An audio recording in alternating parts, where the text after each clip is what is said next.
going to one of these places and seeing it in person with all the fish and like all like the little colorful corals. I just thought it was so cool. But sadly, people of this dream, like myself, it will never come true because coral reefs have been declining in massive amounts. They used to be all colorful with fish, and now most of them look like this, all white and dead looking. Nearly half of all coral reefs have died in the past 30 to 50 years. Half, 50%. That's an insane amount in 30 to 50 years. And some of this is due to global warming, like what Margaret Thatcher said in her speech to the General Assembly in Stimulus Source C. And some scientists have questioned if it is even possible to save the coral from extinction. Now, I'm gonna give my honest reaction or answer to this question. Can it be stopped? Can the decay of coral reefs be stopped? And my answer is no. I don't think it can be stopped. But we are not totally screwed because we don't need to save the existing coral when we can just replace it. Just replace it. That is what we can do.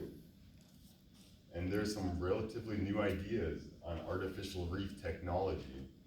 People have found that old tires, wood, and even cinder block can be used as artificial reefs. Just put them in the ocean and reefs will grow on them. Some call it throwing trash in the ocean, but others call it life. And what's really cool is the ship was intentionally sunk in the ocean and is now booming with life. Look at this, you can still kind of see how it used to be a ship, but now it's covered in coral. And there's like a little fish and some fish in the back. It's pretty cool. So now that we know we can replace coral reefs, we still need one thing, the fish. And what better way of getting fish to an area than with the use of sound waves. Researchers in the Caribbean projected a sound of a healthy coral reef with loudspeakers, underwater loudspeakers, and in 6 weeks, twice as many fish went to that area other than the place where no sound was played at all. It's pretty cool. And this leads us to the solution of the coral reef crisis. You first find a great area to place your artificial reef technology. As you can see, there's this nice little thing full of tires, cinder blocks, some wood. Then we add in the sound system, the underwater speakers, and pretty soon, you guessed it, boom, fish would come to that area.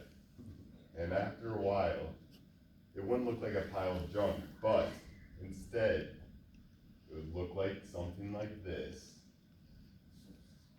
Or that is the hope. You might have noticed there's something fishy with my solution, and that is the limitations. First, is placement. Where are we gonna put this massive underwater ecosystem? Just somewhere random? No, because coral depends on the temperature of water, sunlight, and even the depth of the ocean. That's a lot of things to find in the natural world. So placement is key. Also, money. Where's this money gonna come from? I mean, you need people to like set all this up, put the stuff in the ocean, set up the speakers. It would cost a lot. And where's this money gonna come from? Like the government or something? I don't know.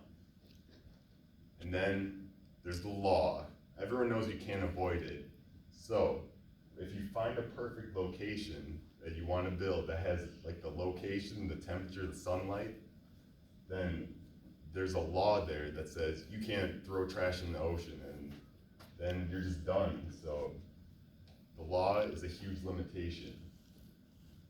But if you get the right location, get the money, and follow the law, you will have a great solution.